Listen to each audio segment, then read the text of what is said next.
मकबूजा कश्मीर में कोरोना के अब तक जो केसेस सामने आए हैं वो 173 हैं, लेकिन खदशा ये है कि ये तादाद दुरुस्त नहीं है, बल्कि असल तादाद हमें मालूम ही नहीं है। उसकी वजह यह है कि वहाँ 257 दिन से बदतरीन लॉकडाउन है, और ऐसा लॉकडाउन जिसमें ना इंटरनेट की सहूलत मौजूद है, ना टेलीविज़न की सहूलत मौजूद है, ना वहाँ पर बाहर निकलने की आज़ादी है। एक ऐसा बदतरीन लॉकडाउन जिसकी पूरी दुनिया में कोई मिसाल नहीं मिलती।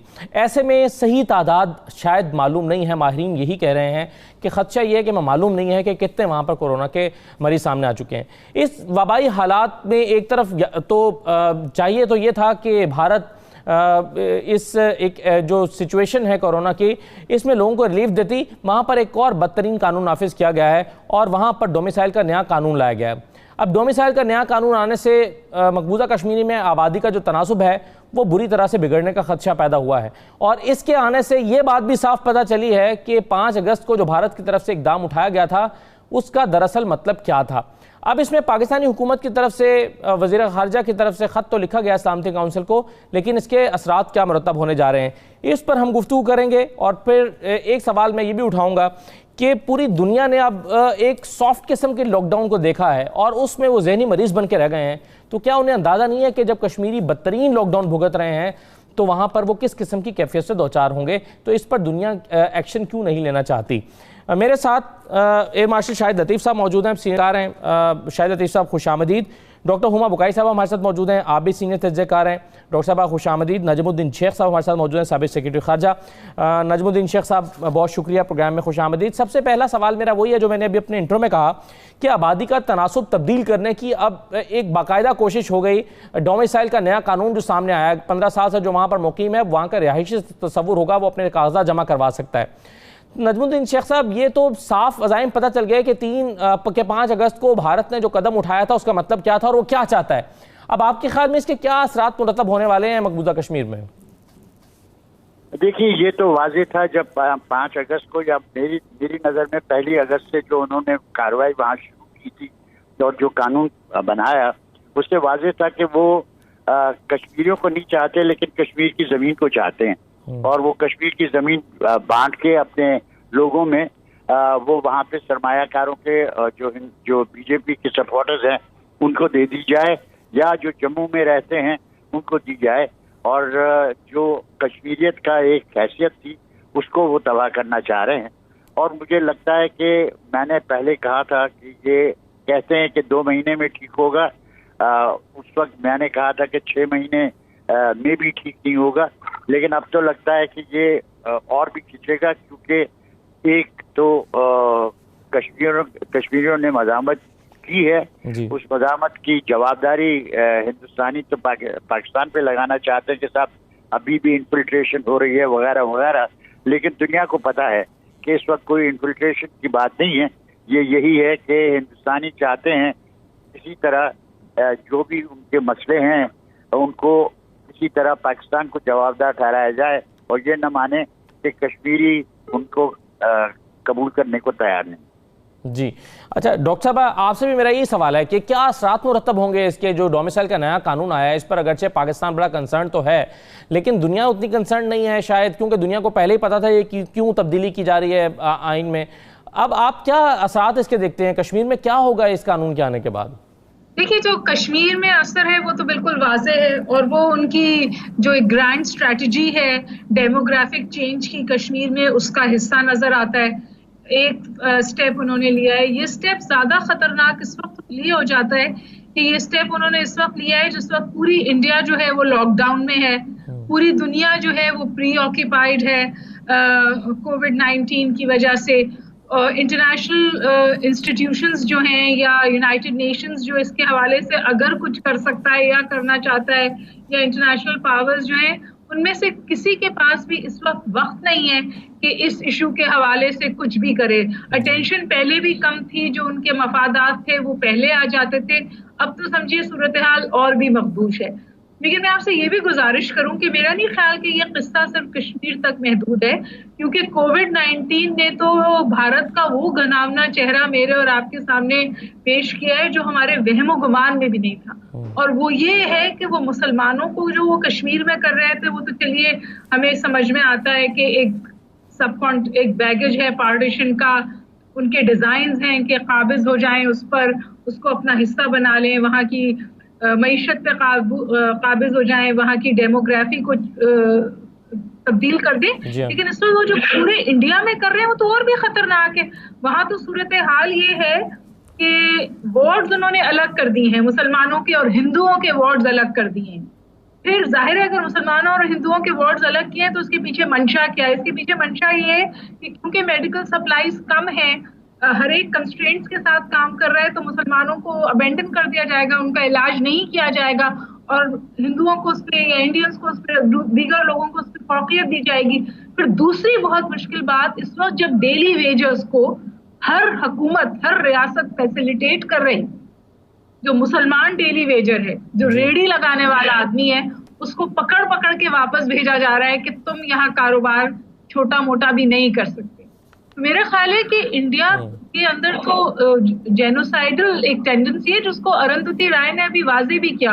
उन्होंने अभी अपना एक उनका वीडियो अभी एक वायरल हुआ है, अब ये लफ्ज इस्तेमाल करना अच्छा नहीं लगता, जिसमें वो ये कह रहे हैं कि जो इंडिया की सियासत है, जो मोदी सरकार की सियासत है, वो सिर्फ नफरत पर मुनहसर नहीं है, अब तो वो जेनोसाइडल है, यानी कि वो खत्म करना चाहते हैं, नस्ल कुशी करना चाहते हैं मुसलमानों की, सिर्फ कश्मीर में नहीं पूरे इंडिया में।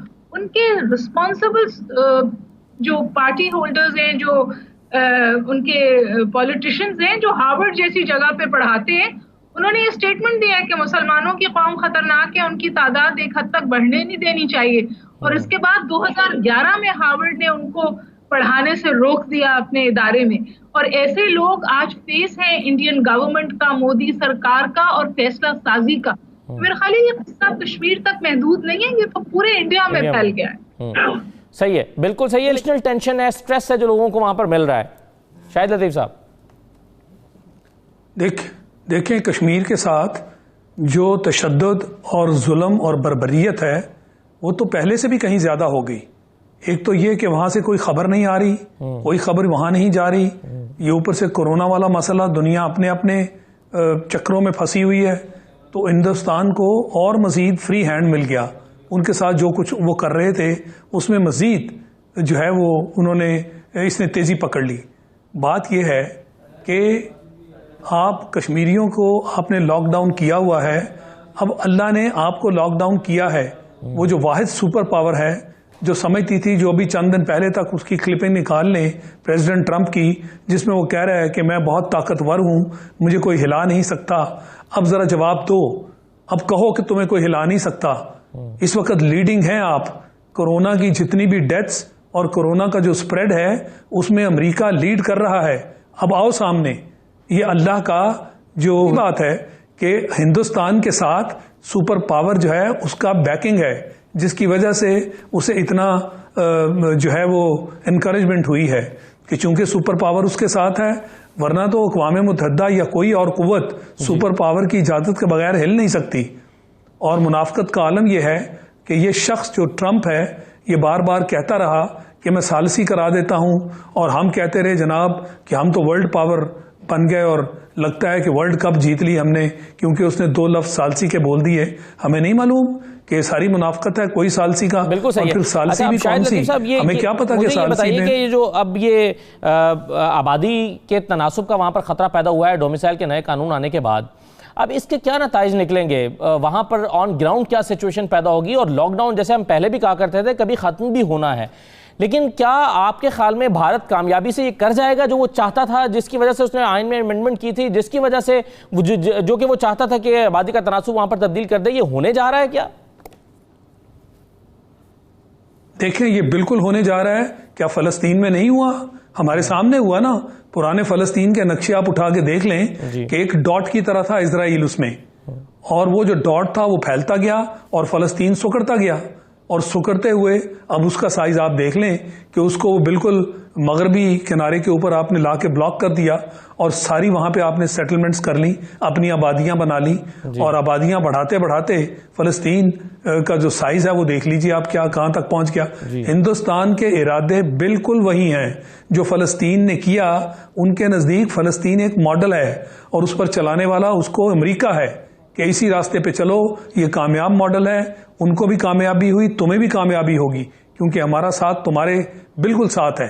तो मकसद ये है कि ये बिल्कुल ऐसे ही होगा। वो जो तनासब उन्होंने बदलने की, वो जो एक तो कानून भी बदल दिया अपनी शहरियत का, उसका भी असर जो है, और फिर दूसरा ये कि वहाँ जो वो जो आबादियां अपनी कायम करना, उसकी डेमोग्राफी को चेंज करना, ये अरसे से वो लगे हुए हैं। तो एक तरह से आप यूं समझ लीजिए कि उसके ऊपर डबल अटैक है। उस डबल अटैक का नतीजा बिल्कुल वही होगा, वो फलस्तीन से भी बल्कि बदतर होगा। ये बड़ी तेजी से उसको बदलेंगे, ऐसे में इसको और फिर उसके बाद कहेंगे ठीक है। काउंटर करने के लिए स्ट्रेटेजी क्या होनी चाहिए? डॉक्टर हुमा साहिबा, पाकिस्तानी हुकूमत के पास बेस्ट स्ट्रेटेजी ऑप्शन क्या है इस वक्त? देखिए, पाकिस्तान ने एक चीज तो बिल्कुल की, और वो ये की कि इस इशू को इंटरनेशनलाइज करने में बहुत बड़ा किरदार अदा किया। जब ये कोविड-19 नहीं हुआ था, उससे पहले तो पाकिस्तान बहुत प्रोएक्टिवली डिप्लोमेटिक ऑफेंसिव पे था। और मैं एक बार फिर गुजारिश कर दूं कि हमारे पाकिस्तान की सपोर्ट डिप्लोमेटिक ऑफेंसिव तक ही महदूद रहनी चाहिए, क्योंकि इंडिया खुदा से चाहता है कि हम कोई फिजिकल इंटरवेंशन करें और वो इंटरनेशनल कम्युनिटी की अटेंशन डाइवर्ट करे इस बात से कि कश्मीरी फ्रीडम मूवमेंट इंडिजिनस है, अंदर से उठी हुई है और क्रॉस बॉर्डर नहीं है। जो साला साल इंटरनेशनल कम्युनिटी को इंडिया बेवकूफ बनाता रहा या बावर कराता रहा कि जी जो कुछ कश्मीर में हो रहा है इसका जिम्मेदार पाकिस्तान है और कश्मीर के अंदर कुछ नहीं है। मेरा ख्याल है एक तो सबसे अहम बात ये, मैं शाहिद लतीफ साहब से एग्री करती हूँ कि बहुत मखदूश सूरत हाल है, लेकिन उसके साथ साथ मैं ये भी समझती हूँ कि जो कश्मीर की रेजिस्टेंस है उसकी रेजिलियंस पैलेस्टीन की रेजिस्टेंस से थोड़ी सी मुख्तलिफ है। और बावजूद इसके कि इंडिया ने हर 6 कश्मीरी या 7 कश्मीरी पे इस वक्त एक फौजी खड़ा है, इसके बावजूद वो फ्रीडम स्ट्रगल वहां पर अलाइव है और है। लेकिन एक अहम तरीन बात है वो ये बात है कि मैं इसके बाद आपके सवाल का जवाब दूंगी कि हम लॉकडाउन की बात करते हैं। जो कश्मीर का लॉकडाउन है ना, वो जो जिस लॉकडाउन से मैं और आप गुजर रहे हैं उससे कोई कंपैरिजन नहीं, क्योंकि कश्मीर के लॉकडाउन में स्टेट टेररिज्म भी है, स्टेट की रियासती दहशतगर्दी भी शामिल है। जब हम जिस लॉकडाउन में उसमें रियासत हमें सपोर्ट कर रही है, फैसिलिटेट कर रही है हमारी जिंदगी और बका के लिए, ये लॉकडाउन है। कश्मीर का जो 8 महीने का लॉकडाउन है वो तो रियासत का ऑपरेशन और रियासत की दहशतगर्दी है। हमें क्या करना चाहिए? मेरे ख्याल है कि हमें इस इशू को डिप्लोमेटिकली अलाइव रखना चाहिए, क्योंकि all said and done India जो है उसकी जबरदस्त ग्लोबल शेमिंग हुई है और वो बैकफुट पे है। और अरुंधति राय जैसे बहुत सारे लोग हैं जो इस हवाले से इस वक्त बहुत खुलकर बात कर रहे हैं। मैं एक जुमला हमेशा कहती हूँ कि इंडिया को बेड़ी इंडिया डालेगा, क्योंकि इंडिया की अगर सिविल सोसाइटी जिंदा है, इंडिया अगर सेक्युलर स्टेट है, अगर इंडिया में कॉन्स्टिट्यूशनलिज्म नामी कोई चीज अभी बाकी रह गई है, तो इंडिया शुड बाउंस बैक। और ये जो फोर्सेस इस वक्त हमें बहुत फाल नजर आती है, पाकिस्तान को डिप्लोमेटिक फ्रंट पे एफर्ट्स करनी चाहिए। बहुत शुक्रिया डॉक्टर हुमा बुकाई साहबा, शाहिद लतीफ साहब, नक्शा साहब प्रोग्राम में शिरकत करने के लिए। एक मुख्तसर